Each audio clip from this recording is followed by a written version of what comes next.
तो सब पंडा पुजारी नाराज हो गए, अपने हाथ में डंडा ले ले करके कमर कस के सब पहुंच गए चोखो मेला के घर, और वहां पहुंच करके घर से निकाल करके फिर पीटा उनको, फिर मारा।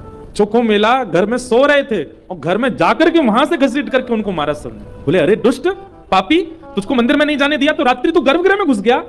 चोखो मेला पिटते रहे, नेत्रों से आंसू बहाते रहे, जय हो पंडरीनाथ, कैसी लीला करते हो, सुबह पिटवाते हो, रात में आकर के खा जाते हो मेरे हाथ से। लेकिन अब की बार श्री पंडरीनाथ नाराज हो गए।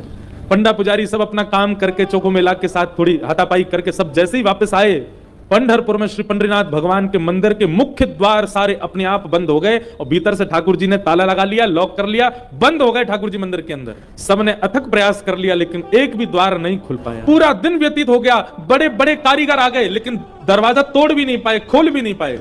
तब अंत में सबको लगा हमने कोई अपराध किया है। चारों ओर पंडा पुजारी और बड़े बड़े वेदज्ञ, बड़े बड़े मनीषी सब बैठ गए, हाथ जोड़ करके पंडरीनाथ भगवान की स्तुति गाने लगे। बोले नाथ, हमसे कोई अपराध हुआ तो आप हमें बताएं, दंड दे दें, लेकिन इस प्रकार नाराज होकर मत बैठो। तभी मंदिर के भीतर से भगवान ने रुग्ण स्वर में, रोते हुए स्वर में भगवान की आवाज आई। बोले अरे तुम बनते हो बहुत बड़े विद्वान, बहुत बड़े मनीषी, बहुत बड़े ज्ञानी, बहुत बड़े जात पात के नियोजन करता, मेरे भक्त का अपमान करते हो, मेरे भक्त को मारते हो, मेरे भक्त के साथ दुराचार करते हो, नहीं देना मुझे किसी को दर्शन। और अब जब तक पृथ्वी है तब तक यह मंदिर बंद ही रहेगा, मैं भीतर ही रहूंगा। जो मेरे परम वैष्णव भक्त होंगे उनके लिए द्वार खुलेंगे, वो अंदर आएंगे, बाकी सब बाहर खड़े रहो। वैष्णवों ने प्रणाम करके कहा नाथ ऐसे नाराज मत होइए, आप बताइए हमसे क्या अपराध हो गया है, उसका प्रायश्चित कैसे होगा, कृपा करके बताओ। भगवान बोले मेरे चोखो मेला को जिस प्रकार तुम लोगों ने सबने जुट बना करके जाकर के उसको मारा है, अब तुम सभी वेदज्ञ, तुम सभी ब्राह्मण, तुम सभी श्रेष्ठ जन पाल की सजा के लेके जाओ और चोखो मेला को बिठा करके नाचते गाते उत्सव जैसे एक मेरी पाल की सवारी निकालते हो, ऐसे चोखो मेला की सवारी पूरे नगर में घुमाते हुए मेरे सामने लेकर के आओ, तब मेरे द्वार खुलेंगे, तब मैं तुमको क्षमा करूंगा, नहीं तो नहीं करूंगा।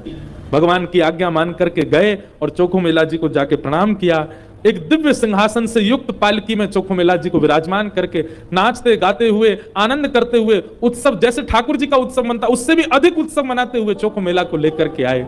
और जैसे ही पंडरीनाथ भगवान के सामने पालकी पहुंची, अपने आप मंदिर के सारे द्वार खुल गए और मानो आज लग रहा था कि भक्त भगवान का नहीं, भगवान भक्त का दर्शन कर रहे हैं।